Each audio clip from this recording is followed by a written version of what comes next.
मोदी जी की प्रताड़ना,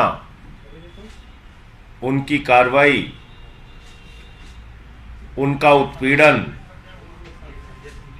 इस कदर बढ़ गया है कि जिस व्यक्ति ने दिल्ली के 18 लाख बच्चों को अच्छी शिक्षा देने के लिए दिन रात मेहनत किया, जिस व्यक्ति के शिक्षा मॉडल को पूरी दुनिया सराह रही है, अमेरिका के राष्ट्रपति की पत्नी हिंदुस्तान आती है तो कहती है हमें मनीष सिसोदिया और अरविंद केजरीवाल जी के द्वारा बनाए गए स्कूलों को देखना है।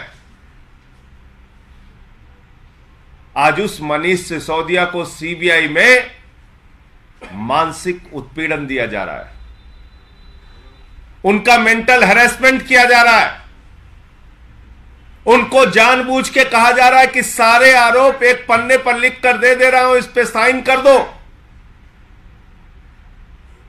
यह किस प्रकार का शासन आप चलाना चाहते हैं? यह किस प्रकार से आप जांच करना चाहते हैं?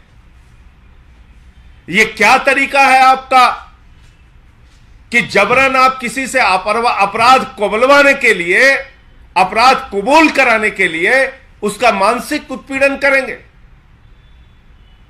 और ये बात न्यायालय के सामने कल मनीष सिसोदिया जी के वकील ने और मनीष सिसोदिया जी ने न्यायालय को बताया। मैं समझता हूं निश्चित रूप से न्यायाधीश महोदय इसका संज्ञान लेंगे, लेकिन अगर आप इस पूरे मामले को देखिए,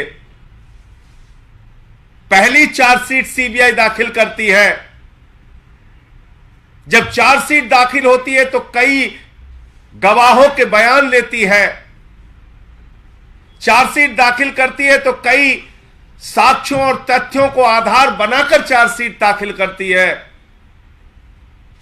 लेकिन उस चार्जशीट में किसी ने नहीं कहा कि मनीष सिसोदिया कहीं से भी साजिश करता है या उन्होंने कहीं कोई पैसे की लेन देन की है या कहीं उन्होंने कोई रिश्वत खाई है।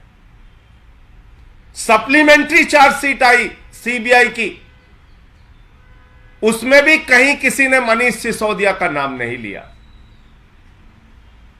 तो न पहली चार्जशीट में सीबीआई की मनीष सिसोदिया, न दूसरी चार्जशीट में सीबीआई की मनीष सिसोदिया।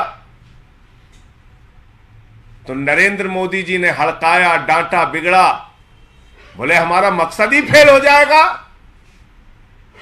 जिन लोगों पे कार्रवाई करना है उन पे कर ही नहीं रहे, बनाओ फर्जी मामले, बनाओ फर्जी मुकदमे, करो मानसिक उत्पीड़न, किसी भी तरीके से अपराध सिद्ध करो। और तब बिना साक्ष्य, बिना आधार, बिना किसी सबूत के मनीष सिसोदिया को गिरफ्तार किया गया।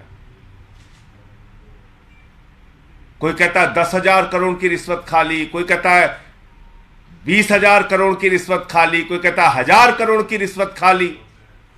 मैं भाजपाइयों से पूछना चाहता हूं, तुम्हारे तोते ने 14 घंटे छापेमारी की, सीबीआई ने 14 घंटे छापेमारी की मनीष सिसोदिया के घर, कुछ नहीं निकला।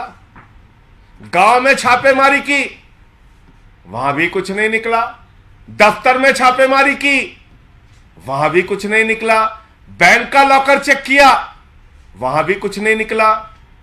अरे बेईमानो, तुम्हारे लोगों पर बीजेपी के एमएलए के बेटे के यहां 6 करोड़ रुपए तो कैश रिश्वत बरामद हुई, कैमरे पे बरामद हुई। क्या कार्रवाई की उसके खिलाफ? कहां है तुम्हारी सीबीआई, ईडी? कहां है तुम्हारा इनकम टैक्स डिपार्टमेंट? जो भ्रष्टाचारी तुमसे जुड़े हुए हैं, वो चाहे मुकुल राय हो, शुभेंदु अधिकारी हो, हेमंत विश्व शर्मा हो, अजीत पवार पर कहते थे सिंचाई घोटाला है, येदियुरप्पा पर माइनिंग घोटाला, व्यापम घोटाला, शिवराज सिंह पर, नारायण राणे पर सीबीआई की जांच चल रही थी। जो बीजेपी में शामिल हो गया वो राजा हरिश्चंद्र हो गया, उसके खिलाफ कोई कार्रवाई नहीं होती। तो पूरा देश इस बात को देख रहा है कि किस प्रकार से बिना सबूत, बिना साक्ष्य के एक लोकप्रिय नेता, एक लोकप्रिय शिक्षा मंत्री जिन्होंने दिल्ली के बच्चों का भविष्य बनाने के लिए काम किया, उनको जबरन नरेंद्र मोदी जी अपराधी बनाने का प्रयास कर रहे हैं। और समय आने पर इस देश की जनता और दिल्ली की जनता इस बात का जवाब देगी। आपके कोई प्रश्न? किसकी शहर पे मानसिक उत्पीड़न कराया जा रहा है, क्या आपका आरोप? भारत की सरकार और नरेंद्र मोदी जी देश के प्रधानमंत्री हैं, और किसकी सह पे हो रहा है? आप मुझे बताइए, जिस व्यक्ति के खिलाफ किसी भी प्रकार का कोई साक्ष्य नहीं, सबूत नहीं, पहली चार्जशीट में नाम नहीं, दूसरी चार्जशीट में नाम नहीं, जिसके घर पे छापेमारी हो गई, गांव में छापेमारी हो गई, बैंक में छापेमारी हो गई, दफ्तर में छापेमारी हो गई, कुछ नहीं मिला, तो अब आप उसका मानसिक उत्पीड़न करके कह रहे हैं कि अपराधी बन जाओ, अपराधी बन जाओ। ये किसके कहने पे किया जा रहा है? ये भारत के प्रधानमंत्री नरेंद्र मोदी के कहने पर किया जा रहा है, क्योंकि सीबीआई उनकी एजेंसी है, उनके अधीन आती है। ये मेरा सीधा आरोप है।